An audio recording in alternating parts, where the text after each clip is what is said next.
आवाज मानदेशाचा। माढा लोकसभा शरद पवार साहेबांच्या विचाराचा मतदारसंघ राष्ट्रवादी काँग्रेस पार्टी पक्षाशी एकनिष्ठ असणाऱ्या कार्यकर्त्याला उमेदवारी देते।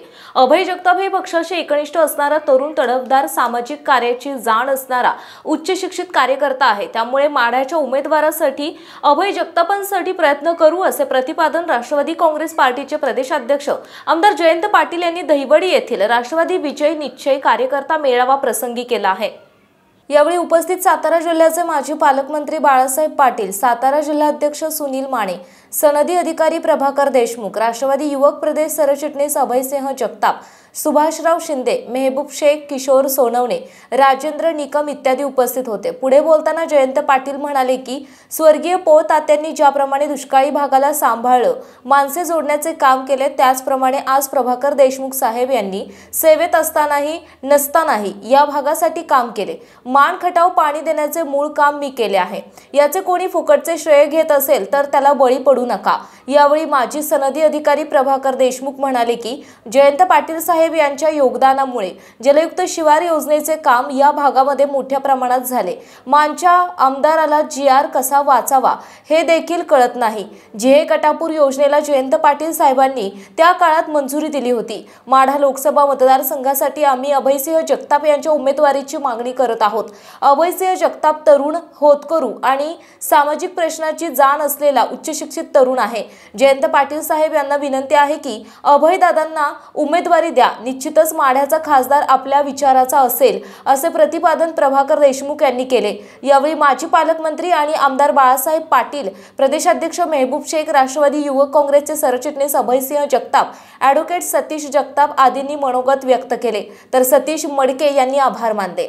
मानसोफर न्यूज साठी प्रतिनिधी उमेश बुधावले, दहिवडी। याचाही जरा आत्मचिंतन करायला शिका की लढाई इथं दोन्ही विरोधी देशमुख एवढी मर्यादित नाहीये। तुमच्या डोक्यात दोन्हीच्या शिवाय काही दिसणार नाही, तर ह्याच्या पलीकडे जाऊन लढाई आहे मोठी। गोरे तर भारतीय जनता पक्षाचे इथले उमेदवार आहेत। आपण लढायचं ते या भारताच्या आणि महाराष्ट्राच्या सुरक्षिततेसाठी लढायचं, पुढच्या पिढ्यांच्या सुरक्षिततेसाठी लढायचं। आणि म्हणून या महाराष्ट्रातला ओबीसी असेल, या महाराष्ट्रातला मराठा समाज असेल, या महाराष्ट्रातला धनगर समाज, आता पुढे धनगर समाज उपोषणाला बसलाय, त्याला नाव भेटणार आहे। या सर्व समाजाचे प्रश्न अनुत्तरित ठेवून हे सरकार आता उद्याच्या दिवसात निवडणुकीला सामोरं जाणार। काही अचानक एखादी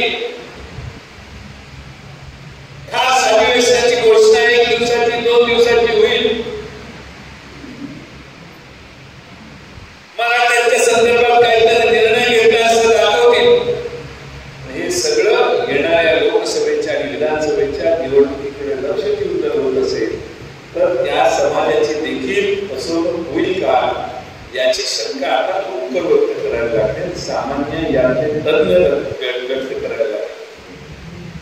तो महाराष्ट्र आयोग त्याचा अध्यक्ष बदलला, त्याने राजीनामा दिला, जातो म्हटला, हे काय जमत नाही का? त्या महाराष्ट्र आयोगाच्या 2 सदस्यांनी राजीनामा दिले, म्हटले आपल्याला असं काम काय करता येणार?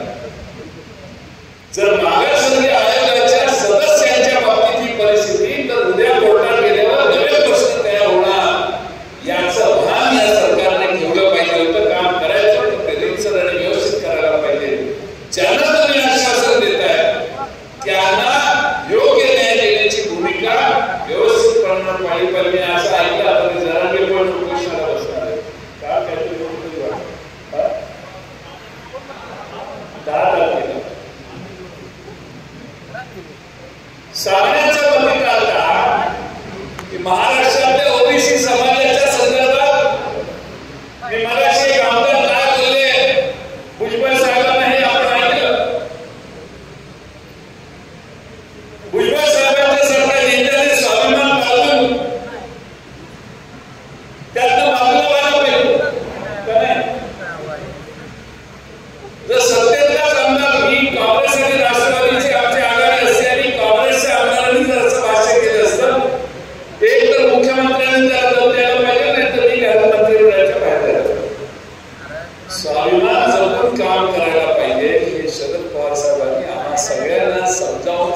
केलेलं आहे, पण आज मात्र भुजबळ साहेबांना अशा पद्धतीची अवहेलना सहन करावी लागते, याचं दुःख महाराष्ट्रात अनेकांना होत असेल असं मला वाटतं.